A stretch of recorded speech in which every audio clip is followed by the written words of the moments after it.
Bonjour à vous, c'est Thomas de My Hotel Réputation. Notre métier est de gérer vos avis clients en ligne.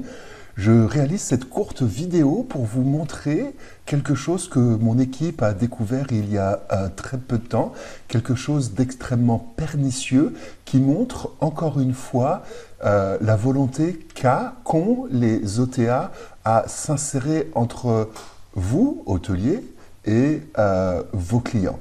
Ce coup-ci, ça touche la fonctionnalité des avis sur Google.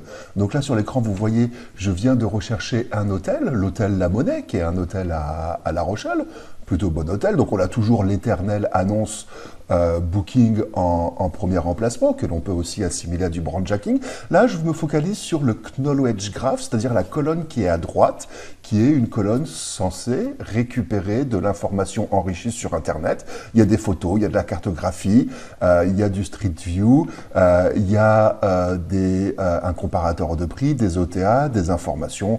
C'est le Knowledge Graph, il est enrichi. Donc déjà, la première nouveauté, c'est cet énorme bouton « Réserver une chambre » qui fait un petit peu d'ombre, même beaucoup d'ombre, au bouton site web qui permettait d'avoir le client sur son site. Ce qui m'intéresse aujourd'hui, ce sont les avis. Je vais donc sur les avis Google.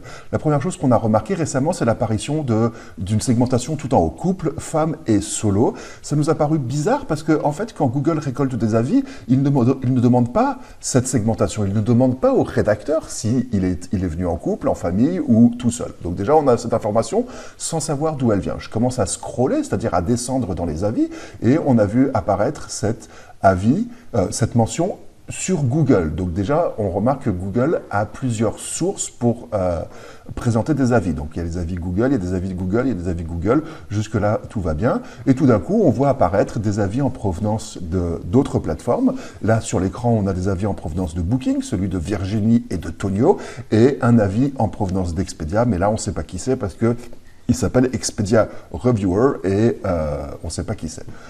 On se dit pourquoi pas. A priori, il y a un comparateur de prix, il pourrait y avoir un comparateur, un agrégateur d'avis. Bon, ça, même si cela nous embête un peu parce que évidemment il y a un lien qui renvoie vers la plateforme. On continue à descendre tranquillement pour consulter le reste des avis et regarder ce qui va se passer quand je vais arriver à la fin de cette première fenêtre. Une seconde fenêtre, il va recharger d'autres avis. Et qu'est-ce qu'il recharge? Il recharge encore une fois l'avis de Virginie, de Tonio et de Expedia Reviewer, toujours avec un lien vers ces plateformes-là. Bon, on trouve ça bizarre. On continue à descendre. Quand on arrive à la fin de ce qui a été chargé, il va recharger des nouveaux avis. Et qu'est-ce que l'on voit apparaître? De nouveau l'avis de Virginie, Tonio et de Expedia Reviewer, toujours avec un lien vers les OTA. Allez, on n'est pas chien, on continue à scroller, on arrive en bas, il recharge des avis. Qu'est-ce qu'il recharge? Je vous le donne dans le mille. De nouveau l'avis de Virginie, Tonio, Expedia Reviewer, avec des liens vers les plateformes.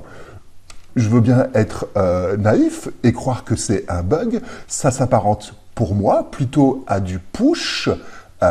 C'est pour moi un push de publicité déguisée sous la forme d'un avis, puisqu'ils reviennent régulièrement, puisqu'il y a un lien vers la plateforme. Ce qui me gêne énormément, et c'est peut-être une question à laquelle Google et les OTA doivent répondre, pourquoi est-ce qu'il n'y a pas mention sur cet écran qu'il s'agit d'une publicité probablement payante. On va cliquer, ça ouvre donc effectivement une fenêtre Booking sur l'hôtel de la Monnaie. Pour se donner bonne consistante, Booking ouvre le panneau latéral présentant les avis pour nous faire croire que comme on a cliqué sur un avis, on arrive sur un avis, mais je n'arrive pas sur l'avis de Tonio ni l'avis de l'autre personne dont j'ai oublié le nom. En analysant le lien sur lequel j'arrive, je retrouve de nombreuses variables dans le lien et dont une variable AIL dont je subodore que c'est la variable d'affiliation qui permet à Booking de traquer l'origine du clic et donc éventuellement de reverser une commission ou de reverser un coût au clic. Voilà, je voulais juste vous partager ça, une nouvelle manière de faire du brandjacking extrêmement violente de la part des OTA et de la part de Google sans aucune mention qu'il s'agit d'un lien sponsorisé et donc d'un lien payant. Bonne journée à vous quand même. N'oubliez pas, si vous avez un souci avec vos avis, pensez My Hotel Réputation. Au revoir.